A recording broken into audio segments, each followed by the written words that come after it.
गढ़वाल की शान न्यूज़ से वरीश चंद्रा।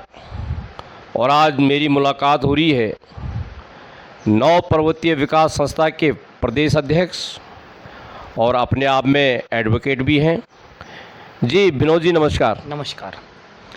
आपका गढ़वाल की शान न्यूज़ में स्वागत है।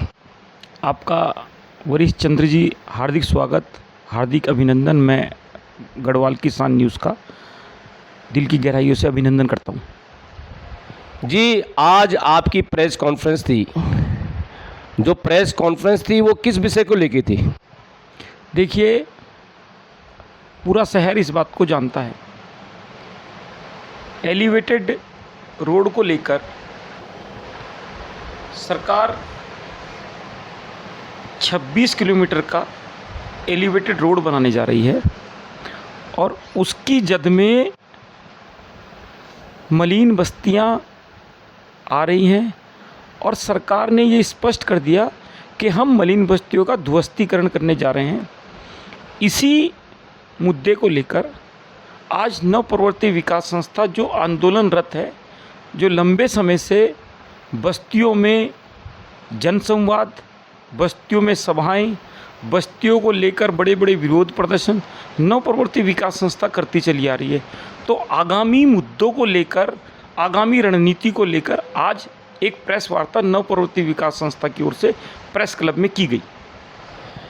जैसे कि 14 जून को आपके नेतृत्व में सीएम का घेराव के लिए जो एक महारैली का आयोजन किया गया और उसमें कुछ लोगों की गिरफ्तारी हुई, तो उस गिरफ्तारी को लेके आप क्या कहेंगे?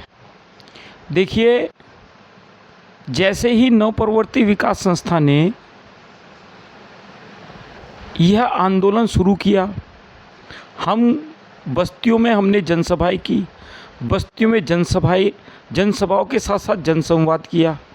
तो हमने बस्तियों में एक बात कही थी कि यदि पुलिस से टकराव में, इस आंदोलन में शहीद होने की बात आएगी तो विनोद कुमार शहीद होगा, लठ खाने की बात आएगी तो पहले हम लठ खाएंगे, खून बहाने की बात आएगी तो पहले खून हमारा बहेगा।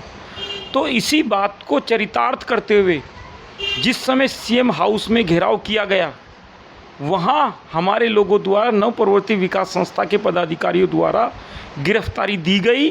और जैसा कि चूँकि आप भी उसे कवरेज कर रहे थे, सरकार ने आंदोलन को दबाने के लिए वहाँ हजारों की संख्या में पुलिसकर्मी, पुलिस अधिकारी तैनात किए हुए थे। सरकार चाहती थी कि हम लाठीचार्ज कराएं, सरकार चाहती थी कि हम उस आंदोलन को दबाएं, लेकिन मैं अपने सभी साथियों का, नव पर्वतीय विकास संस्था का, तमाम महिलाओं का, जो बस्तियों से महिलाएं उस कार्यक्रम में, विरोध कार्यक्रम में घेराव में पहुंची थी, सबके हौसले और हिम्मत से वहां पुलिस प्रशासन को और सरकार को मुंह की खानी पड़ी। हम लोगों ने गिरफ्तारी दी और गिरफ्तारी इस बात का प्रतीक है कि हम मलिन बस्तियों को आंच नहीं आने देंगे और बस्तियों के लिए मर मिटने को तैयार हैं। ये बात तो ठीक है विनोद जी, लेकिन ये भी कहा जा रहा है कि अगर बस्तियां टूटती है तो जो उनका आरक्षण है वो ख़त्म हो जाएगा। इसमें आप क्या कहेंगे? देखिए, आप भी उस कार्यक्रम को वरीश जी कवरेज कर रहे थे। सबसे पहले हमारी जो जनसभा गोविंदगढ़ में हुई, हमने उस जनसभा में ये बात कही कि देखिए, समझने वाली बात है।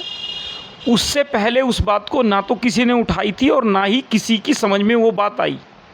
यदि मलिन बस्तियां टूटती हैं, हमने वो बात कही, यदि मलिन बस्तियां टूटती हैं तो मलिन बस्तियों के टूटने के साथ साथ जो एससी कैटेगरी में लोग हैं, जो ओबीसी कैटेगरी में लोग हैं, जो डोमिसाइल का लाभ उठा रहे हैं, वो, यानी कि आरक्षण को ख़त्म करने की पॉलिसी सरकार की है। एक और सरकार 1,75,000 लोगों की उत्तराखंड की नागरिकता तो ख़त्म करने जा रही है, साथ ही साथ सरकार का जो षड्यंत्र है, धामी सरकार का जो षड्यंत्र है, जो कुंठित मानसिकता सरकार की जो इसमें नज़र आती है, उसमें बहुत महत्वपूर्ण बात यह है कि सरकार यदि मलिन बस्तियों को तोड़ती है तो उसके साथ साथ घर का साक्ष्य जो नष्ट होता है, घर जो नष्ट हो जाता है, उसके प्रमाण नष्ट हो जाते हैं, तो उसके साथ साथ SC ST OBC का आरक्षण भी समाप्त हो जाएगा, उसके साथ साथ राशन कार्ड भी समाप्त हो जाएगा, उसके साथ ही 1,75,000 लोगों की उत्तराखंड की नागरिकता समाप्त हो जाएगी। ये लड़ाई केवल घरों को बचाने की नहीं है, घरों के साथ साथ ये लड़ाई आरक्षण को बचाने की भी है। जैसे कि आपने कहा भी था अपने भाषणों में उस दिन कि अगर बस्ती टूट गई तो निश्चित रूप से जो बस्ती में रहने वाले लोग हैं उनकी नागरिकता ख़त्म हो जाएगी। उस पर क्या कहेंगे आप? देखिए, नागरिकता का जब सवाल होता है, सिटीजनशिप का जब सवाल होता है, तो बहुत महत्वपूर्ण सवाल है। वो आपके घरों के दस्तावेज से संबंधित होता है। जब आपके घरों के दस्तावेज ही नहीं रहेंगे तो उत्तराखंड में आपकी नागरिकता खत्म हो जाएगी। और मेरा स्पष्ट कहना है, नव पर्वतीय विकास संस्था का स्पष्ट कहना है, हमने बड़े दुखी मन से दुखी होके जब हमने देखा कि पूरे शहर में, देहरादून में कोई भी मलिन बस्तियों को लेके चिंतित नहीं है, किसी के अंदर भी मलिन बस्तियों को लेके कोई दर्द नहीं है, चाहे वो कांग्रेस हो चाहे भाजपा हो। भाजपा ने भी लगातार जीतती आई और अपने मैनिफेस्टो में कहा कि हम बस्तियों का नियमितीकरण करने जा रहे हैं। कांग्रेस ने अपने शासन काल में दोनों बार ये बात कही, जोर देकर कही कि हम बस्तियों का नियमितीकरण करने जा रहे हैं। ये बात स्पष्ट हो गई कि दोनों दलों ने, भारतीय जनता पार्टी ने भी और कांग्रेस ने भी, दोनों ही दलों ने केवल और केवल बस्तियों के साथ धोखा किया, बस्तियों को उजाड़ने का काम किया। यदि कांग्रेस इतनी ही ईमानदार थी, बीजेपी इतनी ईमानदार थी, तो आज दोनों विलेन क्यों बनी हुई है बस्तियों को लेकर? और बहुत महत्वपूर्ण बात मैंने तब भी कहा था जब हमने इस अभियान की, मेरा घर मेरी दुनिया, हमने बहुत स्पष्ट तौर से एक बात कही थी, एक और उत्तराखंड के बस्तियों को लेकर विलेन बने हुए हैं मुख्यमंत्री धामी जी। धामी जी कहते हैं मलिन बस्ती मुक्त उत्तराखंड। उसके तुरंत बाद नव पर्वतीय विकास संस्था ने दुखी होकर, परेशान होकर, इस पीड़ा को समझते हुए कि 1,75,000 लोगों का क्या होगा जो एलिवेटेड रोड की जद में आ रहे हैं, वहाँ हमने स्पष्ट तौर से एक बात कही थी कि यदि सरकार मलिन बस्तियों को तोड़ती है तो नव पर्वतीय विकास संस्था चुप बैठने वाली नहीं है। तभी नव पर्वतीय विकास संस्था ने मेरा घर मेरी दुनिया, ये जवाब है उत्तराखंड सरकार को। जब आपने समूल नाश बस्तियों का करने का ठान लिया है, तो नव पर्वतीय विकास संस्था ने ये ठाना कि मेरा घर मेरी दुनिया। अरे गरीब का तो उसका घर ही उसकी दुनिया होती है। तो ये अभियान, और सबसे महत्वपूर्ण बात, वरीश जी आप भी लगातार इन कार्यक्रमों को कवरेज करते रहे, सबसे महत्वपूर्ण बात हम अमर उजाला का धन्यवाद देना चाहेंगे, हम गढ़वाल की शान न्यूज़ का धन्यवाद देना चाहेंगे, हम धन्यवाद देना चाहेंगे सा टाइम्स का, हम धन्यवाद देना चाहेंगे दैनिक जागरण का। इसमें सबसे महत्वपूर्ण बात जो समझने वाली बात है कि मेरा घर मेरी दुनिया को आत्मसात करने का काम जो मलिन बस्तियों के लोगों ने किया, जो अमर उजाला, सा टाइम्स ने, हिंदुस्तान ने, जो और विशेष रूप से गढ़वाल की शान ने जो मेरा घर मेरी दुनिया के स्लोगन को, उस अभियान को आत्मसात करने का काम किया, वो बड़ा गौरवान्वित करने वाली बात है कि जब हम समाज के प्रति सकारात्मक सोच को लेकर जनता के पास जाते हैं और वो सोच को मीडिया भी, जनता भी सकारात्मक रूप से लेती है और वो स्लोगन पूरे शहर में प्रचलित हो जाता है, हाइट पकड़ लेता है, तो ये गौरवान्वित करने वाली बात है। मैं अपने आप को गौरवान्वित महसूस कर रहा हूँ कि ऊपर वाले ने, ईश्वर ने मुझे इस लायक बनाया कि मैं आज हम बस्ती वासियों के समर्थन से उनकी लड़ाई को हिम्मत और हौसले के साथ लड़ रहे हैं। जी विनोद जी, जैसे कि अभी आपके गृह क्षेत्र में गोविंदगढ़ में एक कांग्रेस की तरफ से एक बैठक का आयोजन किया गया। बैठक का जो मुख्य उद्देश्य था, कांग्रेस का भी मुख्य उद्देश्य यही था कि जो बस्तियों को हटाने के विरोध में उन्होंने जो बैठक रखी है। लेकिन उसमें एक चीज़ देखने को मिली, जो कांग्रेस का जो बैनर लगा हुआ था, बैनर पे बाबा भीमराव साहब अंबेडकर जी की फ़ोटो छपी थी। इसमें क्या कहेंगे आप?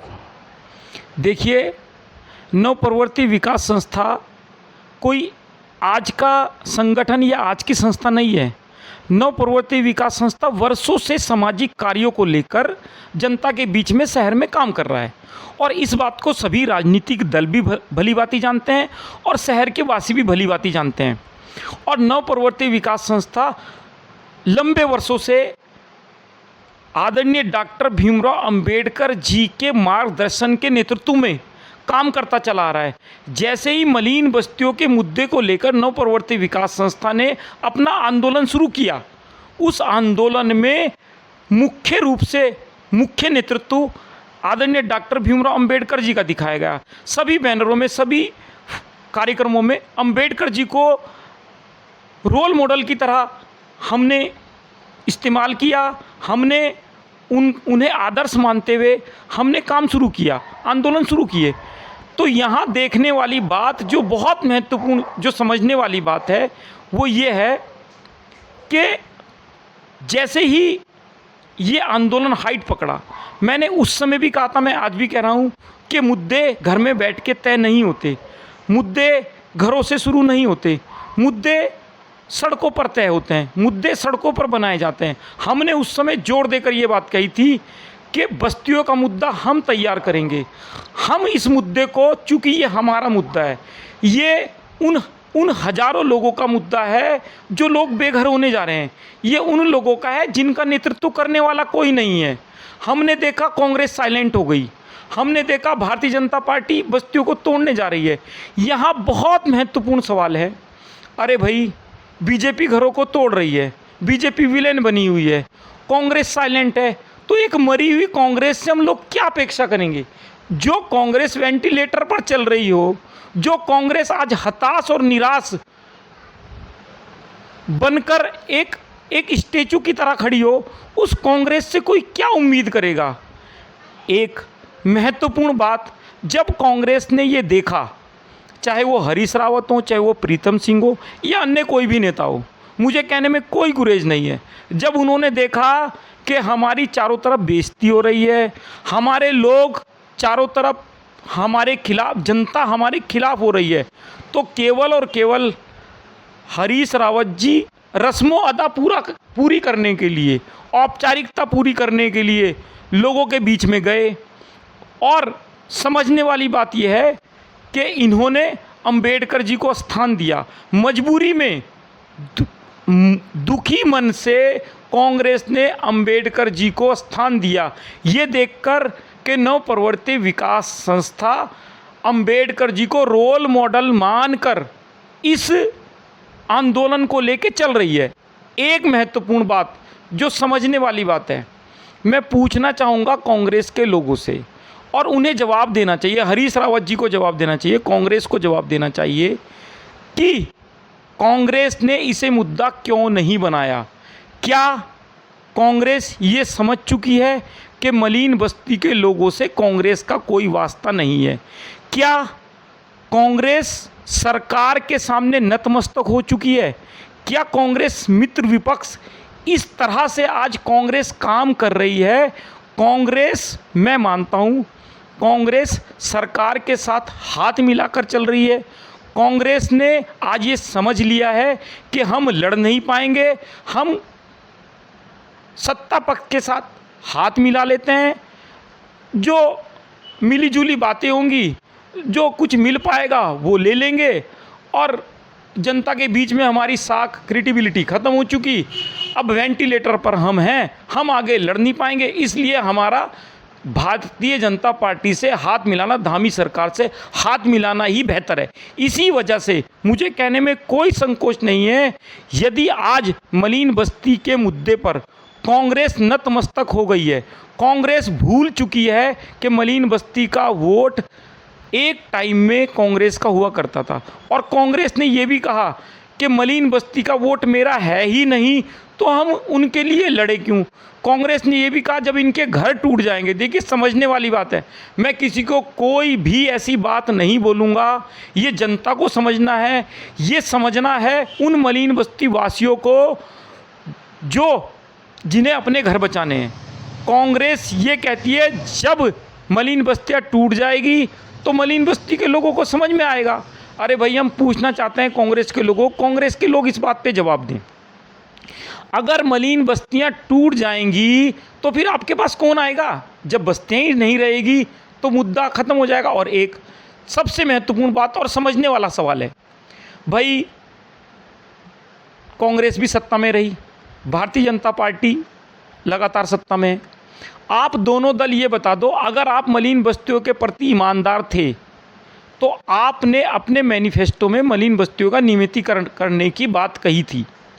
जब आपने मलिन बस्तियों की नियमितीकरण करने की बात कही थी तो आप उसमें खरा क्यों नहीं उतरे? आप दोनों धोखेबाज हो, आप दोनों ने जनता को धोखा देने का काम किया। आज फिर मलिन बस्ती मौत के मुहाने पर खड़ी है।